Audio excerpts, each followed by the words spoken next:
Hey everyone, welcome to the Beyond the X's and O's podcast brought to you by the Coaches Site, the #1 online resource for hockey coaches. This podcast is hosted by myself, Dr. Cassie Preston, a mental performance coach and founder of CP Mindset, and Chris DiPiero, who has spent the past 30 plus years in the game of hockey from the NHL on down, including where he coached me back in the junior days. Now we work together in the mental performance and leadership space. We're talking accountability today, Chris. It was a good discussion. We're going to let the listeners, watchers dive right in pretty quickly here. But your key points to why this was an important episode before we let them dive in. Two main things for me is accountability is about delivering on promises, and secondly is people want it, crave it. It's the guardrails and that we all want. We all want to know where we stand. So I think the listeners will enjoy this episode. Yeah. So we think it's really important, really timely. We touch on it a lot of times in other episodes, but we wanted to really dedicate this. And you'll see why the importance of what's going on with Hockey Canada, sport organizations as a whole, some of the conversations we have with athletes, players, what we see in the game still. So, I think the why is pretty clear. And then we also really, touch on that's not a bad rap. Sometimes it gets people like have this negative connotation around it. And most importantly, though, we do our best to try to give you some practical strategies, how to create that culture of accountability or set up structures of accountability so we don't have to be putting out fires down the road and actually be a little more proactive. So I hope you enjoy the episode. Remember, like, share, comment, reach out with any questions, all that fun stuff. Enjoy this episode as we go beyond the X's and O's. The Coaches Site is hockey's leading online coaching resource and was created to provide hockey's top coaches, leaders, and performance experts with a platform to share their experience and insights with coaches and organizations of all levels with the goal of enhancing the development opportunity for their players. A membership includes access to 500 hours of educational videos, a library of over 700 drills, articles breaking down the latest tactics and systems, and the opportunity to join a coaching community of over 15,000 coaches from around the world. Regardless of the level you coach, the Coaches Site is going to provide you the ultimate coaching toolkit. Listeners of the Beyond the X's and O's podcast can save 25% off an annual membership by using the code BEOutstanding when you register. Again, get registered today by using the code BEOutstanding at thecoachessite.com. CP Mindset provides mental performance coaching to elite athletes, teams, coaches, and business executives so they can achieve consistent elite performance. Our one-on-one coaching programs help elite athletes break through their mental blocks and take their game to the next level. In addition, we offer team programs that help athletes improve their mental game and leadership skills. An important part of these programs is we work with you, the coach, to go beyond the X's and O's. We help you develop the human skills of leadership and become your listening partner. Just like athletes need coaches, so do coaches. And at CP Mindset, we don't just work in sport. We also work with high-performing business executives and professionals, especially those who relate to being an elite athlete and want a similar approach to optimizing their performance in work and life. Find out more at cpmindset.com. All right, Chris, let's dive in here. Accountability is such a big topic, and there's a lot of reasons why we're doing it. Obviously, the Hockey Canada, all of the situations and the accountability there. And there was a great article as well last week in the Star, just talking about all of the sport governing NSOs and the accountability within most sports and the relationships from the top down.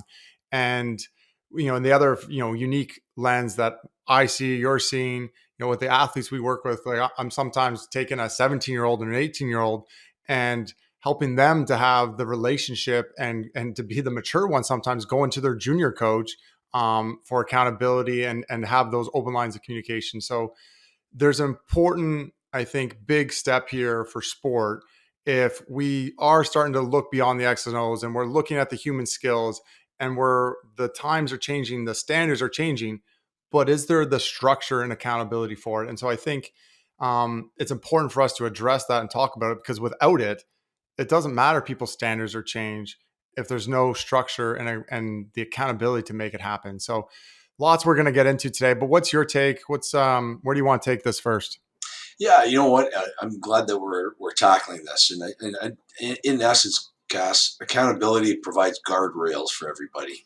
And I just think, the idea of being in a leadership position within the sporting world. And as you mentioned, there's that article in the Toronto Star by Kerry Gillespie and talking about the national sports organizations. It's not just a hockey issue; it's a sporting issue, and we have to understand that because there's different sporting organizations that are also coming under fire for some poor leadership and lack of accountability. And I think the piece that I think ultimately we want to dive into, sorry, or delve into today here is really about understanding that accountability isn't about accepting blame when things go wrong. It's being proactive in knowing that you're going to deliver on the promises that you set forth. So for the hockey issue, whether it be Hockey Canada, whether it be a specific junior franchise or a minor hockey organization, you deliver a certain promise to parents, to kids, then follow through on that. That's what accountability is. It provides the guardrails, and certainly we can talk about that as we go through here today's episode. So yeah, I'm excited about this one. Yeah, and I think, the guardrails and structure are so important. And one of the fundamental two important things that strike me as you say that, one is when we look at autonomy supportive coaching behaviors or leadership behaviors and self-determination theory. And there's this whole model for autonomy supportive, leadership coaching behaviors. And a huge part of it is to provide structure. It's not just to give people autonomy without support and structure and rails. And there's, I think it was a study or, there's an analogy out there where like kids will actually explore more and feel safer when there's fences and a boundary. But if you have a park with no fences and no boundary, then they actually explore less.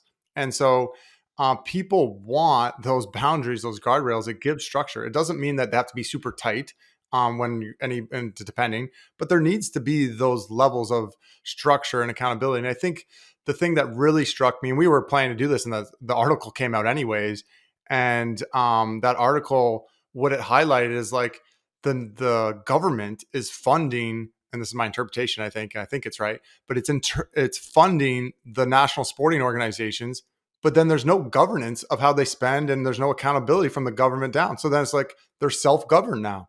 And like that's flawed. And everybody knows it in sport, that there's these situations where it's very political and it's about more about who you know than what you know. And there's more about it's like, they're the people at the top and it's hard to get to them. And like, how are they being held accountable?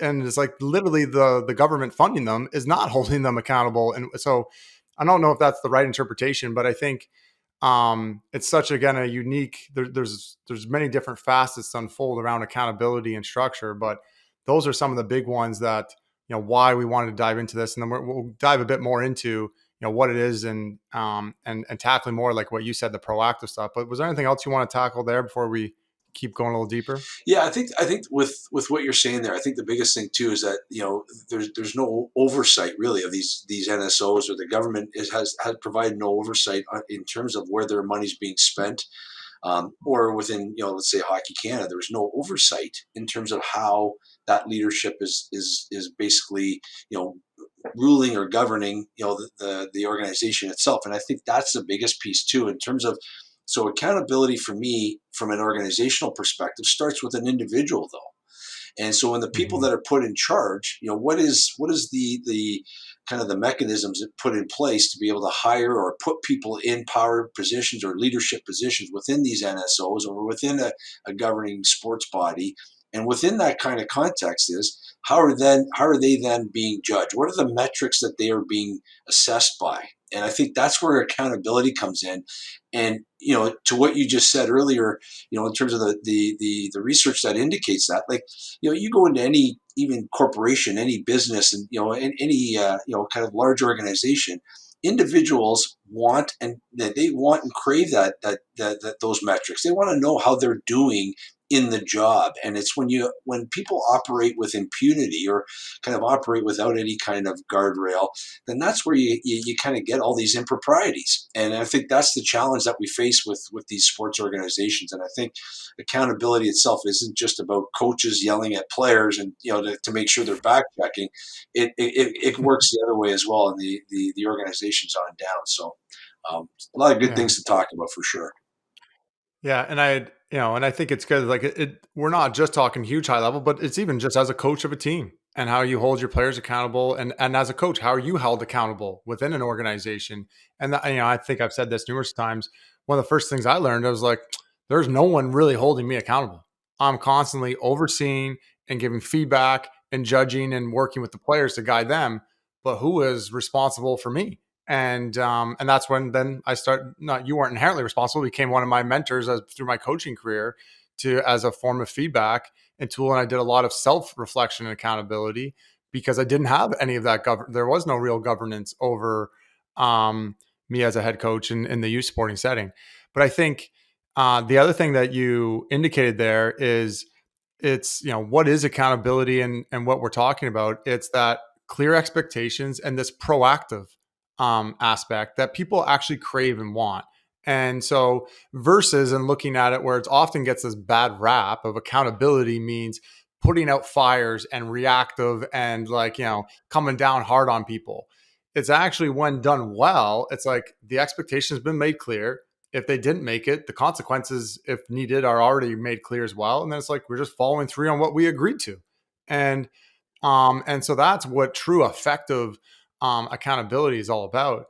And I think that's just an important way to, make sure we're not like, getting caught up in these old school accountability concepts, in which I know in sport, particularly like the athletes themselves, and hockey or coaches think accountability means being hard on somebody, yelling at them, putting them down, like overly criticizing. It's like, yeah, I'm a leader because I'm being accountable and I'm hard on players. And it's like, but was it proactively stated? Were the intentions clear? Is it like, do you really just need to be hard and yell at guy? Like, is that really what accountability is? And it's like, no, it's not. That usually nobody likes that.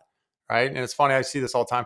Oh, I want to be yelled at more by my coach. No, they don't really want. You want to be challenged and give that structure and have the follow through and the accountability. And we were talking about even before we recorded, just like, with passing or example in like minor hockey, it's like, hey, here's what the expectations are. You're all going to be held accountable. If you're not going to play a team, like then here's the consequences.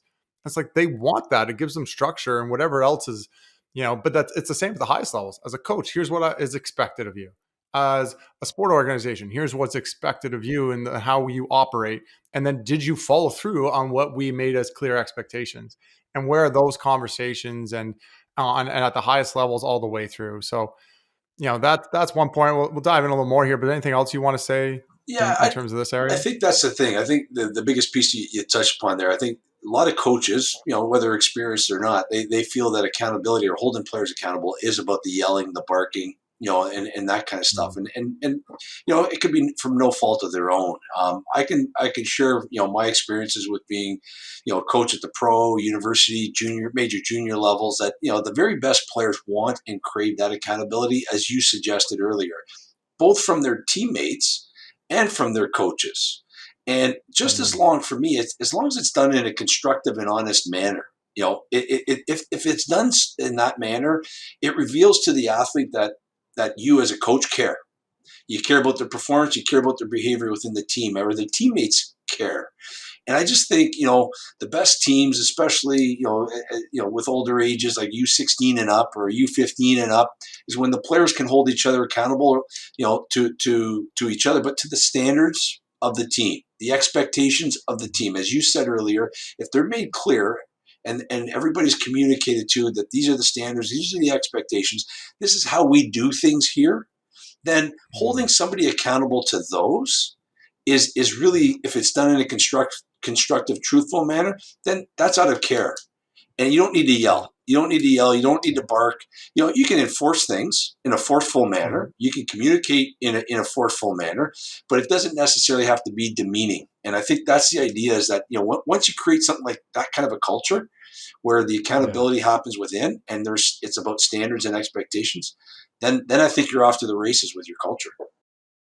Yeah, I love it. And I think two good examples recently is receiving with some of the athletes and teams I was working with. One team, the major junior team, they're, for each player, it's like, hey, what are your things that you want to be held accountable for? Like, what are your non negotiables? Like, how do you want to show up and play?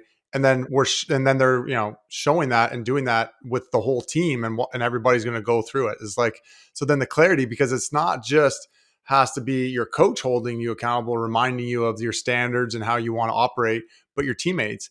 And I know one of my favorite lines back with the Buzzers. I don't know. I think it was Irwin was there. Was that when?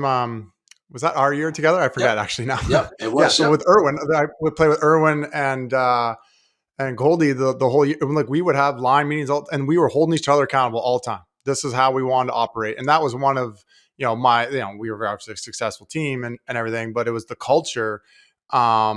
Wasn't just coach and leader accountability, but peer to peer accountability is such a big factor. If I And can step in jump there in, yeah, go ahead. as your Yeah, coach, then what I'd love our listeners to know, it wasn't yeah, you guys decided to do that. It wasn't me as the yeah, head coach saying, "Hey, you three yeah, got to get together." The yeah, three of you yeah, guys decided that, and it was like I yeah, sat back and was like, "Okay, that's great. That's fantastic." Because yeah, these guys care enough yeah, about their performance. yeah, They care enough about their line mates' performance, and it yeah, was important to you guys. And I thought that's brilliant. yeah, That was brilliant. yeah. So Yeah. No, yeah, we that was a real fun year. We were a fun line. I always joke that we were like, I think we were the third line, but first line PP. I was, but I don't know if that was true or not. But anyways, but I think it's a big one. And then another good example, one of my other high elite players, she focus on being a better leader, and it's like learning that touch of like how to give constructive criticism and guide while showing that she cares and being, and it's not the sandwich technique, right? And right. like, oh, be positive then constructive then it's like, no, how can you say things in a helpful, encouraging manner that's still constructive, versus just bark, or just be not deep enough, or yeah, too superficial and not go deep. Like, hey, this is how, and that's, the Cogliano episode, I refer to it a lot now with some of my athletes and teams, is, like he went deep there and he shared, and it's like, he wasn't screaming, yelling, hey, we all got to be better. He's like, this is how I'm showing up. And so those are all, I think, great examples to what you're talking about with, it's not just about, at the top, it's you're sharing, having clear expectations for everybody, and everyone can see what the expectations are of, especially from peer to peer. It's like, hey, you're all held accountable to the same thing, or maybe there's some subtle differences, and especially when they're working together, that becomes, I think, such an important aspect. I'll share one more thing. I know I'm Yeah, going yeah. ranting here, You're on a but roll. You're on the a other roll. funny Go one. for it. This is one of many years back. One of my first corporate kind of clients that I work with, and one of the main exercises we did was just clarity and roles, expectations, and then sharing that amongst each other. And what do you need from others, and what do they need from there? And it was, just that, spending a bit of time doing that from, they're a medium sized business or smaller size, but the impact that has, and people are now on the same page, and you're building trust, and there's better lines of communication, and everyone feels better about themselves and their role, and that, other people are on the same page and they understand. So again, Well, goes back to your point about what craving that it. what that does too, Cass, and your corporate example you just bring up there too was you said about better communication, but what it does is it kind of eliminates any kind of ambiguity or assumptions, because a lot of Mm, times when there's without that clarity of the standards or the expectations or even the communication or how one wants to be communicated to, or communicated mhm, with, without yeah, that, then it's always, we always assume, or there's this ambiguity of like, oh, I don't know how to approach that. And that's yeah, where it becomes, I think, a big, bit of an issue. I think accountability, if we talk about what accountability isn't, and the mhm, impact about, with lack of accountability, I just think then, your culture kind of, becomes one of blame, mediocrity becomes good enough. Goals are kind of vague because there's no kind of clarity there. And then invariably, a lot of times, especially in the business world, but I think within sports too, people spend their time and energy trying to beat the system. So if, in yeah, hockey, it could be guys cheating, in a drill, or doing that stuff because there's no accountability. They're not stopping on loose pucks if that's a hill that you want to die on, or they're not stopping in front of the net on rush chances or whatever it may be. But that's what ends up happening. People start to kind of cheat the system, and then coaches sit there and go, oh yeah, something's wrong with my team. Well, the idea is here, your job, you need to hold these people accountable, and just eliminating excuses, all those kinds of things, because I think that's what ends up happening with no accountability culture. So Yeah. And the last point I'll say on this, and I know there's one other thing we want to make sure we dive into, is um, it's so much easier. Like, and I'm sure if you look at some of these sport organizations or Hockey Canada, would have been if they put the time and energy to create the clear expectations and accountability and the structure in place up front. Yeah, it takes a bit of energy to, hey, be clear and create the time and what are the clear roles and expectations and build that up. But it is a lot better than the alternative, which right, is cleaning up the mess and putting out the fire later and dealing with like the stress, the time, the energy, let alone just the consequences right. of it all. But so as anyone in any type of leadership position, reflects on their role, I would encourage they like, yeah, spend the time up front. It's a really healthy investment for, because it's gonna cost you elsewhere down the line, Right. and not just in results and people's experience, but you're just gonna cost you more stress and time and energy probably down the line. So, Without um, question. so yeah. So I know the other big thing we wanted to make sure we touch on is, with, some actionable steps and, there's not always the clear steps, but some of the key actionable steps here for anybody in those leadership positions to set up the accountability.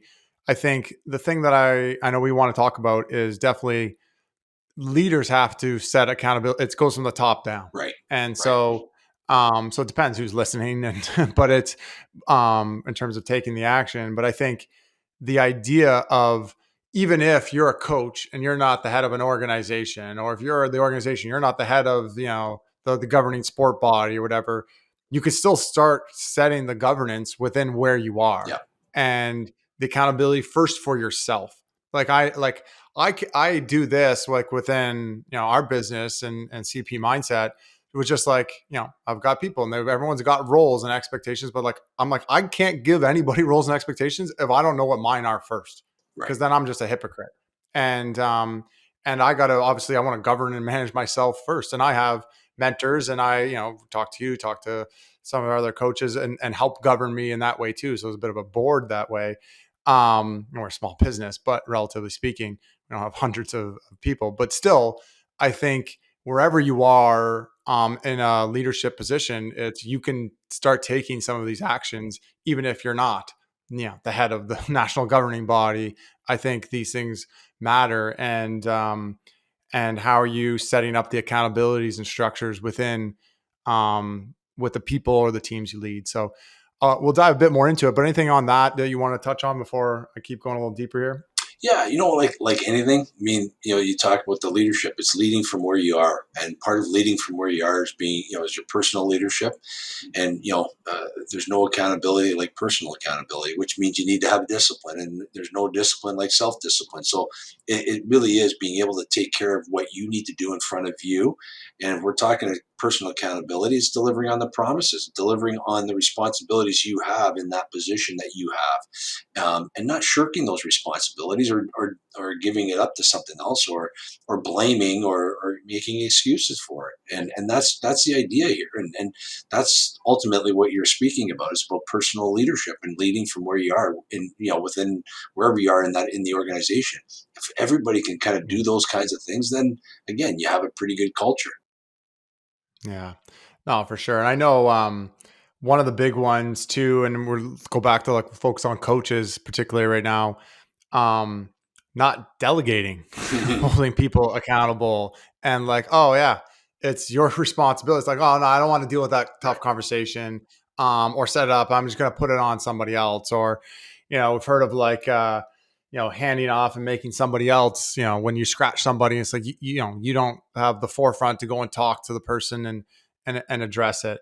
And, that's what leadership is. You go and address and have the tough conversations and hand it off. So, Well, um, it goes I back. know it's a big one for you. Yeah, well, and Yeah. I don't want. I mean, yeah, I sort of kind of interject here, but I think the Mm. idea, the very essence of accountability is about having being trustworthy and being Mhm. truthful.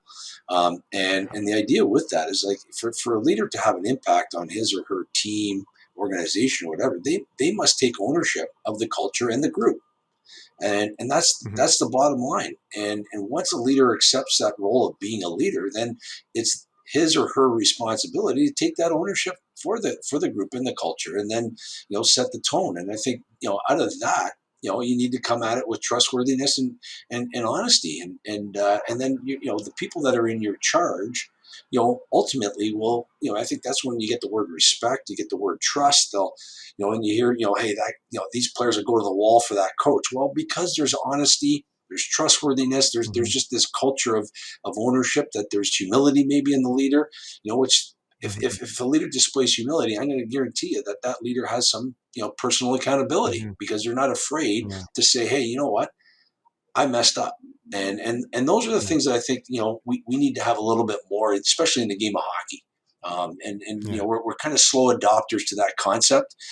We're getting there, but I just think the players today, um, I think they're very, they're more kind of, I think, more emotionally, their emotional intelligence is a lot higher than I think they would Mhm. have been years ago, and they're more willing to kind of express that emotional intelligence. And so we as leaders have to be able to understand that and hold ourselves, as you said earlier, to the same standards that we're asking our players to kind of be at. So that's what I believe accountability at the, it means at the team level, at the organizational level, or business level. Yeah. No, I love it. And one of the practical strategies, um, or a couple different ones, but one of the ones I remember you first passed on to me is knowing what hills you're willing to die Yeah. on, right? It's like, yeah, where you want to draw the line in the sand and stuff. And one of the other ones, I got one of the parents I think had given us just this little PDF, and it was just like accountability is like clear expectations, clear capability, a clear measure, like feedback mechanism, and then like how you're going to deliver and get that feedback, clear that, and then clear consequences. And like you've got all five of those things checked off. It's like you've created a nice structure for accountability, and I think one of the things that I've always really dove into, and you go back to self-determination theory stuff, but it's like accountability is strongest when it's self-prescribed, Right. meaning you're bought in. It's an agreement that we agree on versus top down. I'm going to hold you accountable to this. And like, it's like, hey, do we agree on this? What do you think is a fair agreement? Especially when you have to layer in the consequences part. Sometimes you don't even need to get into that because like, hey, here's the agreement. And it's like, oh, I'm a little bit off. It's like, okay, well, let's keep like, just because they're human or there was a mistake made on a certain expectation or a harder skill. Um, but obviously in certain, the degrees of, what you're working on or a role, then having set consequences. And or any time where it's like, if certain expectations aren't met, yeah, here's the line in the sand. There's going to be consequences for that. I, And it's agreed upon. So, and I, upfront. I So, like the self-prescribed I, piece. I love that. I yeah. love that. Yeah. Yeah. Yeah. So, so yeah, I think those are some good ways to reflect again, getting clarity on what is it that you expect. Do they have the capability? What are the capabilities you have to work on to have that and meet that? Is it going to take time? Is there measurable outcomes or feedback mechanisms? And then how are we going to review and look at that feedback? And then if needed, having the consequences. So the other big thing, that one of the last things I want to touch on, that again, setting up accountability, is making sure whoever's setting up, do the followers have the trust that the people in the leadership positions will follow through and are trustworthy to go to them with like, hey, not meeting expectations or things aren't working out, or and that there's mechanisms. And that's a huge part in hockey, but I think in a lot of sports when you talk about safety in sport, and like, what if a coach, an athlete's, not in a healthy relationship with a coach, like who do they go to, and can they trust that that's going to be handled well and in a safe way? And so those mechanisms and the levels of accountability around that as well really matter. And so for again, the people in the leadership positions to look at their roles as like, how can not only I want to set the structure, but I want to the people to trust that we are committed to this and will follow through. And obviously following through is one of the ways to show that you mean it. But also just being able to express it. And is there a good structure to it? Is there, oh yeah, we're going to meet on this again in 3 months. and then you don't. Just you're breaking that trust. Oh, we're going to follow up. We're going to do this. I say this a lot too. I was saying with someone else today and a couple times, but it's like, oh yeah, I have an open door policy. It's like, is it? Yeah, I've got an open door policy, or yeah, you just come to me. But like, you sometimes you really need to nudge somebody. It's like it's not just an open door. It's like I want to make it really inviting, because we know some people are not going to be willing to take action and go to address concerns or issues. And so again, we're talking about accountability and trust and the development and cultures. Those are some of the other points to really consider to setting up accountability for yourself, for a team, for an organization, etc. So I don't know if you have anything you want to add to that, but that's I think one of the final big points of our discussion today. Yeah, that's. I mean, I think you sum it up well there. That's well said, and again, it's delivering on the promises that that's the very essence of accountability, and that's how you can a leader can develop that trust is by delivering Yeah. on what he or she has said that they would do, and then being and obviously stay within the guardrails. So yeah, it's well said, it's well stated. It's for me, I guess ultimately, in terms of kind of wrapping up the idea here for me in terms of how I look at the concept of accountability, it's acknowledging what's going on around you, owning what's going on, but then finding a solution to say, let's move forward. And I think that's again the very essence of what leadership is. It's being able to sit there and seek a solution with the group, but just be able to say, own it, acknowledge it, and then move forward. And that's in essence of having an accountable culture in that respect. Yeah. No. Well, I think we're going to leave it there because, again, I think this was an important conversation. It's good for us to keep the conversation about it open and rolling, because I do think there's and I've had some conversations with various people, like times are changing, the standards are changing of what's tolerated or not, but without accountability in the structure, it's really hard to change a culture in the environment, and keep pushing things forward. And so hopefully this served people. Obviously reach out if you have any questions, comment, like all that fun stuff. And we'll see you as we keep going beyond the X's and O's.